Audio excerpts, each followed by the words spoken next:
Bookseller's Log, Tier 2, on a very special day, for it is the day before Christmas. And of course on this day there is only one poem that we should recite. 'Twas the night before Christmas. And I'm very pleased to say that Chris is the one to recite probably the best Christmas poem of all. Over to you, Chris.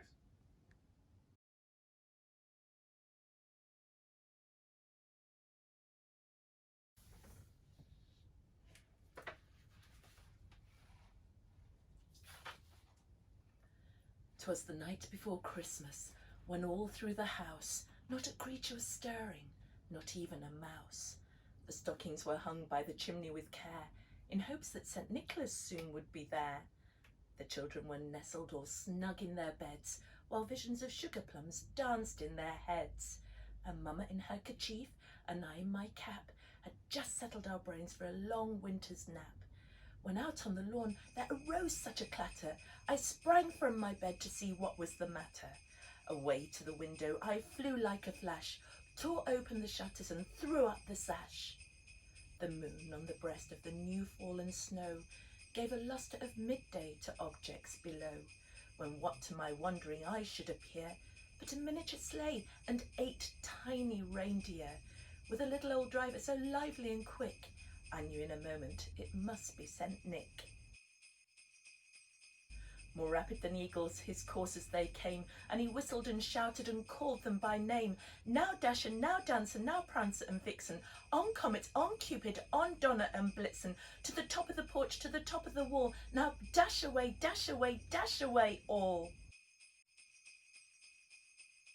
As leaves before the wild hurricane fly, when they meet with an obstacle, mount to the sky, so up to the housetop the coursers they flew, with a sleigh full of toys, and St. Nicholas too.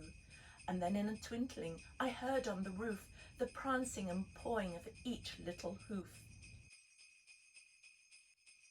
As I drew in my head and was turning around, down the chimney St. Nicholas came in a bound. He was dressed all in fur from his head to his foot, and his clothes were all tarnished with ashes and soot.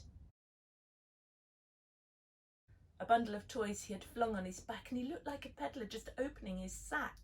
His eyes, how they twinkled, his dimples, how merry, his cheeks were like roses, his nose like a cherry. His droll little mouth was drawn up like a bow, and the beard on his chin was as white as the snow.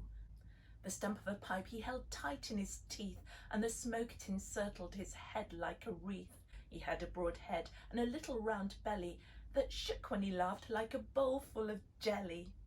He was chubby and plump, a right little old elf, and I laughed when I saw him in spite of myself.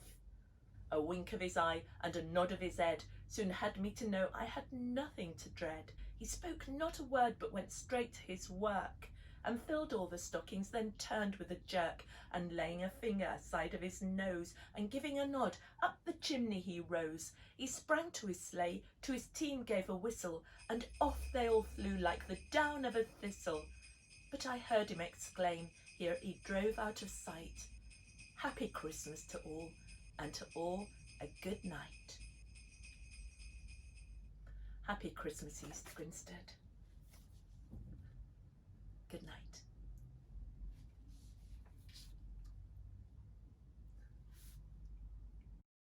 Indeed, a very good night to you all. And don't delay. Get to bed early and get those eyes tight shut, because he's not coming until they are. We wish you a very happy Christmas. From all at Bookseller's Log. Good night.